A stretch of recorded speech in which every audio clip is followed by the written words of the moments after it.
Hello there. Wilbert T. Sass talking to you from the Palace in Omaha, Nebraska, with the Palace dog, Scruffy. Where you at, Scruffy?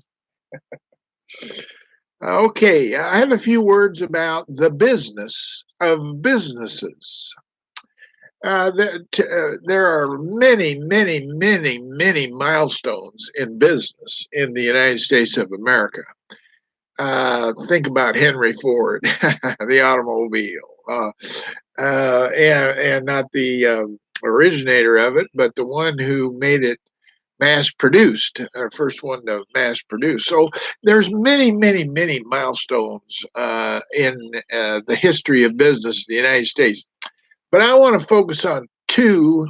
One that took place back in the 70s, early 70s, and through the middle 70s, and the other one that started about say 10 years ago, and the one that started back in the 70s was the federal government intervention that led to the states interventions in business and the process of business, selling brands to people so they can buy a job, euphemistically referred to as a franchise. uh,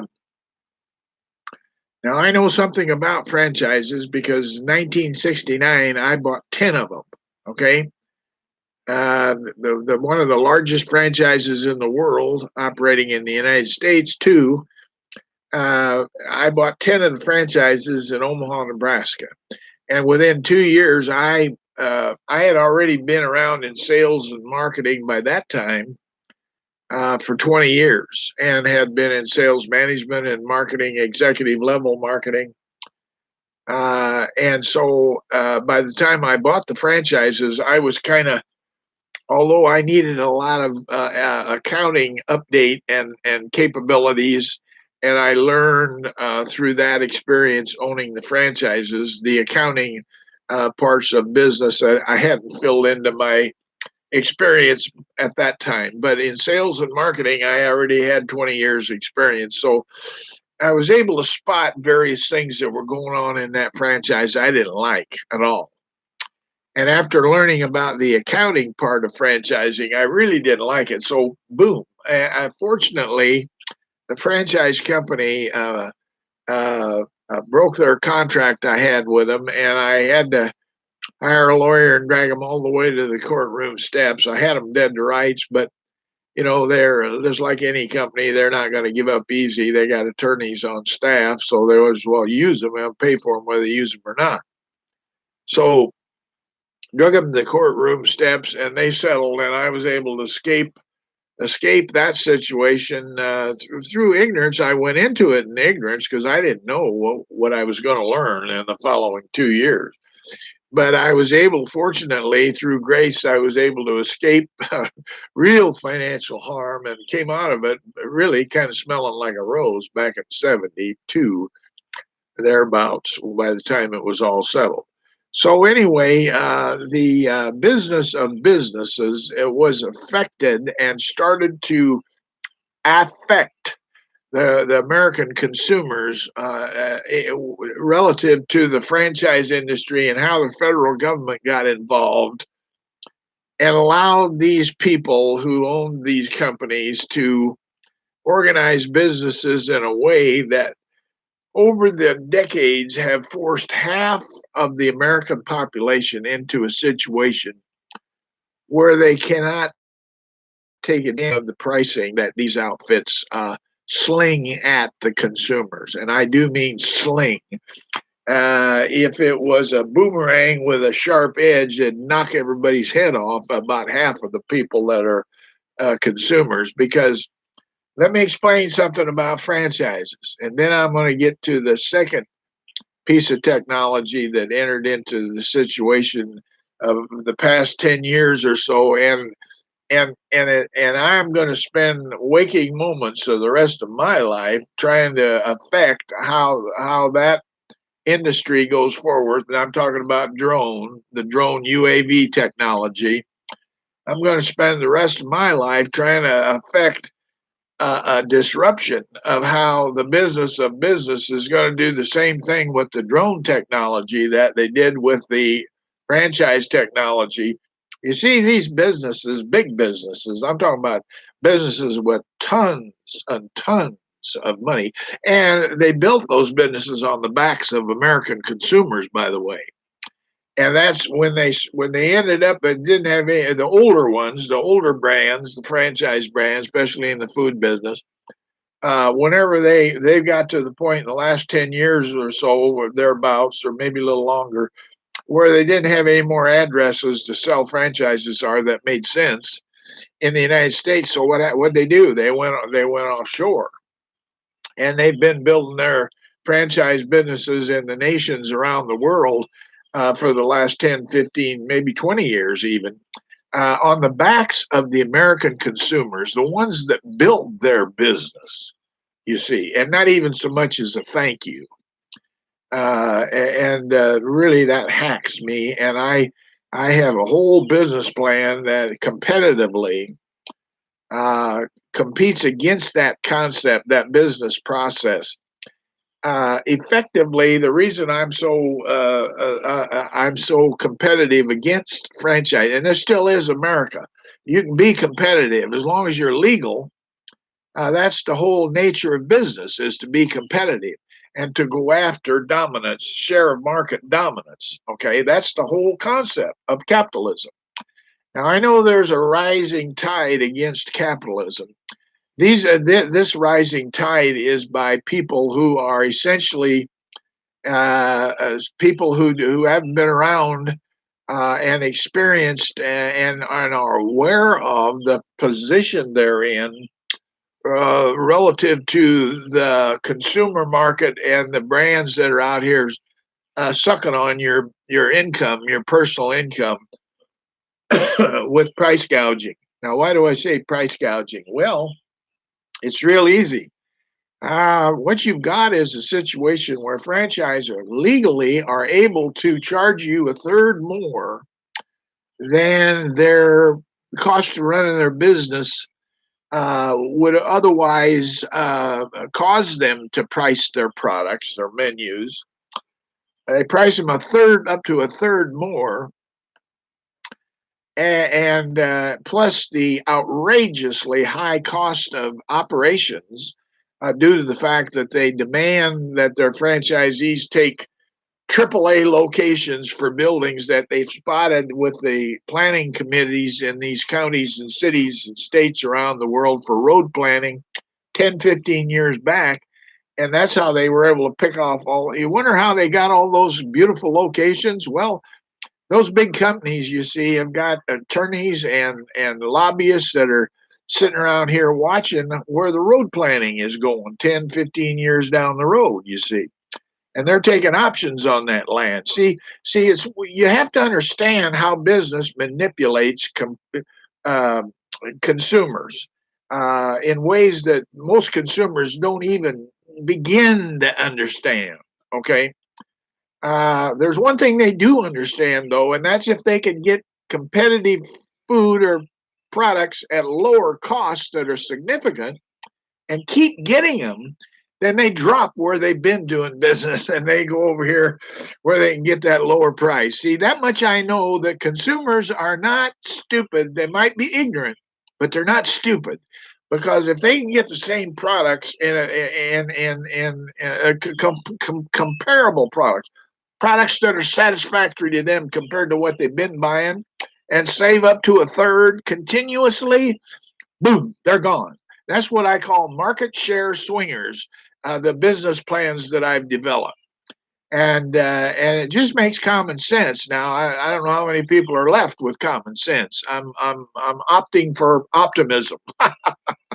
That's a .com name. Opting for optimism. Optimism. Okay, so that's the franchise business. And you see, they have to pay a franchise fee, they have to pay an advertising fee, they have to pay the a tremendous cost of the franchise up front. And it's all by contract, and they have to pay all those fees on top on the top sale of every dollar that comes in during the day, and they have to pay that every day. And they have to add that on to the cost of running the business. And the cost of running a franchise business is exorbitantly higher than it is for an independent business owner, unless he's stupid enough to be renting in a real high AAA real estate district and being a sucker for the real estate investors that and know there's a lot of suckers out there that think that just because they got a business in that location and that they're gonna be successful. And of course, the location has a lot to do with what the potential of a business is, but it's the people that run the business and the employees and how well they're trained and how well they service customers that determine the success of a business, not whether you're located in a AAA low real estate location. Okay. It isn't just, there's a lot of things that go into success in a business, especially if you're talking about a brick and mortar business. Okay, so franchises, in my estimation, price gouge the American consumers and have been doing it for 70 years. And it's getting worse. Because how do I know that? Well, in the last 5 years, you've seen the largest brands being reported by our news media, if you can call it that, that they're struggling in order to stay in business, make a profit. And so you have to ask yourself, do I want to continue to help these people who are sticking it to me? See, this is a question you got to ask. Maybe you don't care if they price gouge you. Maybe you're making enough money so that you don't care whether, even if you know it, you don't care. You're still going to go there and buy their stuff. See, even if you know they're price gouging you. Jeez, people are really, Art Linkletter was right. People are funny. But you see, the problem with all this is half of the American public in low income zip codes, they can't avail themselves of what you, that person that says, I don't care if they're price gouging me, I'm still going to go to the brand and buy it because I think it's so great, blah, blah, blah. And I want to be able to tell everybody that's where I go. You see, people are funny, aren't they? And but see, maybe you don't care, and they don't care. Obviously, those people don't care whether the franchise business has forced a half of the people out of the market. See, it's a curious business model, really, when you think about it. If you've got a half a brain, you know, when you're in business, you want to cater to all price categories of consumers, not just the high end. I mean, if you're selling strictly high end goods, that's one thing. But if you're selling food, and billions and billions and billions of dollars are done every year in the food business and in franchise business, but they only have 50% of the business in categories. They're all split out into categories in the food business. See, the other half of the business is done by independent business owners in that food business in the categories.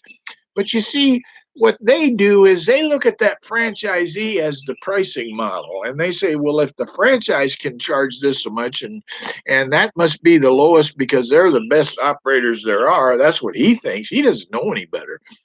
You know, the average person maybe that's going into business and the food business hasn't been around long enough to shake a tail on a dog's back end, and a pup even. And so what do they know? All they know is they look at that as successful franchise and they say, boy, look at their menu, and boy, I could charge that. And then they go out here and they try to charge that. And then, but the trouble is, what they don't understand is they're sitting in one location and basically eking out a living, if that. Okay. And not too much of that because there's a lot of failures in the businesses of selling food that go up and go down, start up and close up. So over the 70 years, we're in a situation now where there has to be a disruption of the business of businesses in order for to bring those other 50% of the consumers back into the stream. In order to do that, you have to have a third less pricing. And my business plan does that. And it's all associated with progressive pricing coupons that the franchise people can't follow, and neither can the independent retailers that follow, because I sell my program on an exclusive membership basis. And organize them by zip codes. Now, that's a whole nother story. I'm not going into that. What I'm talking about now is the impact of the business of businesses on business. Okay. And it's been we see the evidence. We see gradually over the years, half of the American public has been pushed out of the ability to buy regularly from these massive franchise intrusions that price gouge the buying American consumer. Okay. And now then, the other factor is the new drone UAV technology that started to come on maybe 10, 15 years ago, started in the U.S. military. And today now it has started to enter the mainstream of the commercial business. But you notice one thing, and I don't know, you probably don't, because you're probably, just kind of slow upstairs here, and you probably don't watch these things. You probably don't care. Jeez, people are really something, I'll tell you. Uh, the drone technology is set to be one of the greatest and one of the best things that ever hit consumerism, as long as we, the people, market dominance. In other words, if we let the big companies, and we've already done it because the federal government agencies that regulate things like drone technology, UAV technology, in the interest of the American public that pays their salary, by the way, guess what they've done since the issuance of the regulations, so to speak, about what you can do and what you can't do with a drone. They say so, and it's not a passed law. They just write regulations, and you got with the force of law. See, and who writes these regulations? Hotshot attorneys for big shot lobbying firms that work for big multi-billion-dollar corporations. And how do I know that? The first three companies that were issued waivers to all those rules that the rest of us have to apply when we want to fly a drone commercially, they don't have to because they got a waiver. The top three companies in American business today, the first one was given as a news organization, the second one is a high-tech company, and the third one was a high-tech company. Billions and billions of dollars of corporations. Now they get waivers to start using drones to feed on the American consumer. Now, if you're fortunate enough to have seen this video or watching this video, you got to ask yourself: do you really like being trampled on as a consumer? If you do, then you just continue to turn a blind eye to all this that's been going on that I've been talking about for the last 18 minutes. You just turn a blind eye to it and just keep on your merry way and keep getting shoved further and further and further back in the buying power in American consumerism. You just keep it up because they'll take you for every twirl they can take you.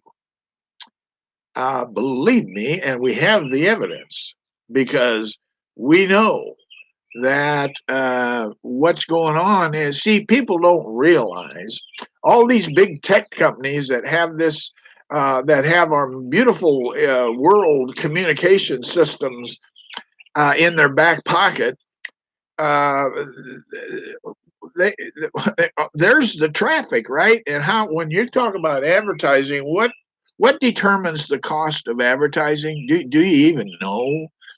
Yeah, the cost of advertising is determined by the number of people that see the advertising. Okay, so these big tech companies that control all this of how you access information, they sell. You got to go through their portals and platforms, and to get to the information you're looking for, And as you're going through there, you're seeing you can't hardly see what you're looking for the ads that are covering the page on the web page.